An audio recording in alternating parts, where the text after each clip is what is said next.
gotta focus on yourself, on your faith, on your dreams, on your mind, on your health, yeah. You gotta work, never tell, keep your head down, find what you love and excel, yeah. I used to say that Huawei phones only really offered strong value for money when it came to their flagship models. But after spending some time with the Huawei Nova 16 Ultra recently, I've started to understand why more and more users are choosing Huawei's mid-range devices as well. Welcome back to the channel. Today, we're taking a closer look at the Huawei Nova 16 Ultra. A quick shout out to my tech partner from China for sharing this video. A big thank you for making this possible. Hey everyone, it's Maiky from techmaiky. If you love staying updated with the latest gadgets, make sure to subscribe and hit the notification bell so you never miss out our exciting tech content. Let's begin with the design. Honestly, in today's smartphone market, one of the biggest ways manufacturers try to stand out is through the rear design, and the Nova 16 Ultra definitely has its own identity. The camera layout is extremely distinctive. From a distance, the two camera modules almost resemble a pair of large eyes, making the phone instantly recognizable and easy to remember. Huawei has also used a mixed material approach on the back panel. The section around the camera area features vegan leather, while the lower portion is made from a single piece of glass. It's an interesting combination that gives the phone a unique appearance. That said, because this is the black version, fingerprints can still be quite noticeable on the glass section of the back. Compared with the previous Ultra model, the biggest upgrade in the camera system is the main sensor. Huawei has moved from a 50-megapixel variable aperture camera to a new 200-megapixel sensor. So, how does this 200-megapixel camera actually perform? From my experience, the image quality is genuinely impressive. The high resolution provides a huge amount of detail. After taking photos, I experimented with cropping and zooming into them several times, and the results remained very usable. The amount of detail captured is definitely one of the strengths of this camera. Of course, there is also a trade-off that comes with shooting at 200 megapixels. When using the 200-megapixel mode, it takes around 2.8 seconds to capture the image after pressing the shutter button, followed by roughly another 10 seconds of processing. In other words, it can take close to 15 seconds from pressing the shutter to finally viewing the completed photo. Because of that, the 200-megapixel mode is best suited for static subjects, such as landscapes or still life photography, rather than fast-moving scenes. Moving on to the telephoto camera, the Huawei Nova 16 Ultra features a 50-megapixel telephoto lens with 3.7x optical zoom, which feels very practical for everyday photography. Tapping the 3.7x option again quickly switches to 5.6x and 7.5x zoom levels, creating a smoother transition toward 10x. Looking at the sample images, I personally think the telephoto camera performs very well up to 10x when lighting conditions are good. However, when the lighting becomes average, it's better not to push the zoom too far. Another thing worth mentioning is that the telephoto lens has a relatively long minimum focusing distance, so it isn't suitable for telephoto macro photography.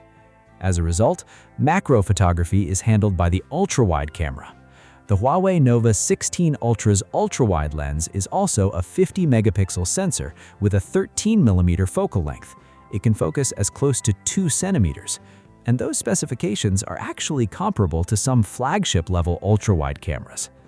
During my time testing the camera system, I discovered one feature that's easy to overlook: eye composition.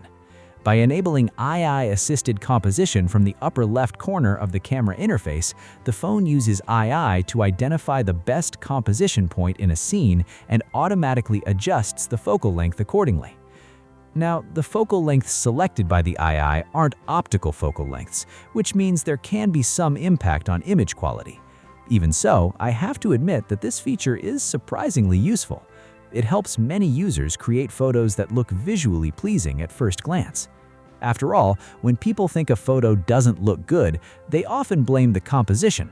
Well, actually, the first thing many people should probably check is whether the camera lens is clean. Jokes aside, based on my personal experience, AI-assisted composition is a genuinely practical feature. It can really help users who aren't familiar with photography capture photos that look much better with minimal effort.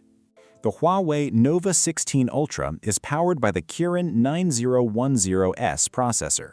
While this chipset is the same one used in the previous Nova 15 Ultra, the phone comes paired with HarmonyOS 6.1 and 12 GB of RAM.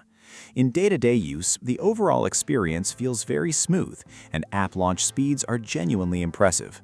Another interesting thing I noticed is that even though the HarmonyOS app ecosystem still isn't as complete as Android's, some apps actually provide a better user experience. For example, one file transfer application that I regularly use on Android is filled with pop-up ads every time it launches. On HarmonyOS, however, the same app opens with a much cleaner interface and no unnecessary distractions, which definitely improves the experience. When it comes to gaming, though, there are still some limitations. Taking Honor of Kings as an example, the game initially runs at 90 frames per second, but after playing a few matches and the device starts heating up, the frame rate drops to around 60 FPS. HarmonyOS also has room for improvement in certain areas. For instance, the built-in phone assistant currently offers only a handful of basic functions, such as performance mode, do not disturb mode, screenshots, and screen recording. Compared to what many Android devices provide, the feature set feels relatively simple. So, would I recommend the Nova 16 Ultra? Honestly, my overall experience with the phone has been quite positive. However, if you're considering a device from the Nova 16 lineup, I would actually lean more toward recommending the Nova 16 Pro or even the standard Nova 16. The reason is fairly straightforward. All three models in the Nova 16 series share the core hardware when it comes to performance and battery life. They all use the Kirin 9010S chip and pack a 7,000 mAh battery. So if your main priorities are speed and endurance, the standard version delivers stronger value for the money. Looking at the display and camera setup, the Nova 16 Pro and Nova 16 Ultra are also equipped with the same configuration. What sets the Ultra apart are features such as 50-watt wireless fast charging, IP68 and IP69 dust and water resistance, and Tiantong satellite communication support. With that in mind, if I had to choose just one model to recommend, I would say the Nova 16 Pro strikes the best balance between features and price. The Ultra, on the other hand, makes more sense for users who have a bigger budget and want those additional premium features. If I had to sum up the Huawei Nova 16 Ultra in a single sentence, I would describe it as a smartphone that focuses more on the overall user experience than on chasing impressive specification numbers. It doesn't try to win people over with extreme performance figures or overly flashy hardware. Instead, it delivers its strengths through practical everyday experiences, especially in areas like communication and usability. Of course, this is only my first impression after spending some time with the device. A full in-depth review is coming soon, where we'll explore everything in much greater detail. So if you're interested in the Huawei Nova 16 Ultra and want to see that review, make sure to subscribe to the channel and become part of our tech community. That's all for today's video. Thanks for watching, and I'll see you in the next one. Bye-bye.